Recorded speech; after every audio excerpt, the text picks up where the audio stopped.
नमस्कार दोस्तों, आपका भक्ति कीर्ति चैनल में स्वागत है। आज हम बताएंगे तुलसी कौन थी। कार्तिक मास के शुक्ल पक्ष की एकादशी पर भगवान विष्णु के शालिग्राम रूप और माता तुलसी का विवाह किया जाता है। कई लोग द्वादशी तिथि पर भी तुलसी विवाह करते हैं। तुलसी भगवान विष्णु की अति प्रिय हैं। तुलसी के बिना भगवान विष्णु भोग स्वीकार नहीं करते हैं। तुलसी पूर्व जन्म में एक लड़की थी जिसका नाम वृंदा था, जिसका जन्म राक्षस कुल में हुआ था। राक्षस कुल में जन्म के बाद भी तुलसी भगवान विष्णु को अति प्रिय थी। तुलसी पौधा पूर्व जन्म में एक लड़की थी जिसका नाम वृंदा था।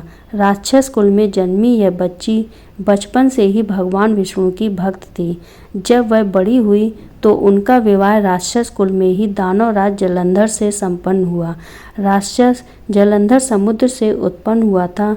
वृंदा बड़ी ही पतिव्रता स्त्री थी, सदा अपने पति की सेवा किया करती थी। एक बार देवताओं और दानवों में युद्ध हुआ। जब जलंधर युद्ध पर जाने लगे तो वृंदा ने कहा, स्वामी आप युद्ध पर जा रहे हैं, आप जब तक युद्ध में रहेंगे मैं पूजा में बैठकर आपकी जीत के लिए अनुष्ठान करूंगी। जब तक आप नहीं लौट आते मैं अपना संकल्प नहीं छोड़ूंगी। जलंधर तो युद्ध में चला गया और वृंदा व्रत का संकल्प लेकर पूजा में बैठ गई। उसके व्रत के प्रभाव से देवता भी जलंधर को न हरा सके। सारे देवता जब हारने लगे तो विष्णु जी के पास पहुँचे और सभी भगवान से प्रार्थना की। भगवान बोले, वृंदा मेरी परम भक्त है, मैं उससे छल नहीं कर सकता। इस पर देवता बोले कि भगवान दूसरा कोई उपाय हो तो बताएं, लेकिन हमारी मदद जरूर करें। इस पर भगवान विष्णु ने जलंधर का रूप धरा और वृंदा के महल में पहुंच गए। वृंदा ने जैसे ही अपने पति को देखा तो तुरंत पूजा में से उठ गई और उनके चरणों को छू लिया। इधर वृंदा का संकल्प टूटा, उधर युद्ध में देवताओं ने जलंधर को मार दिया और उसका सिर काटकर अलग कर दिया। जलंधर का कटा हुआ सिर जब महल में आ गिरा तो वृंदा ने आश्चर्य से भगवान की ओर देखा जिन्होंने जलंधर का रूप धर रखा था। इस पर भगवान विष्णु अपने रूप में आ गए पर कुछ बोल न सके।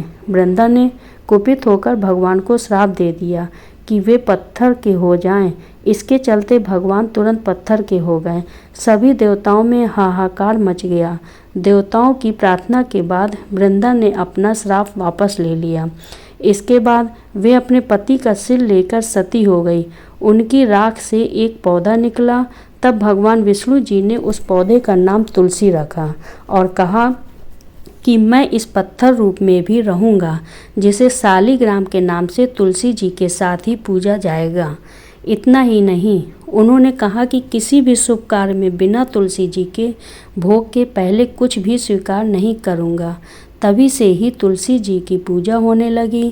कार्तिक मास में तुलसी जी का विवाह शालिग्राम जी के साथ किया जाता है। साथ ही देव उठावनी एकादशी के दिन इसे तुलसी विवाह के रूप में मनाया जाता है। जय तुलसी माता।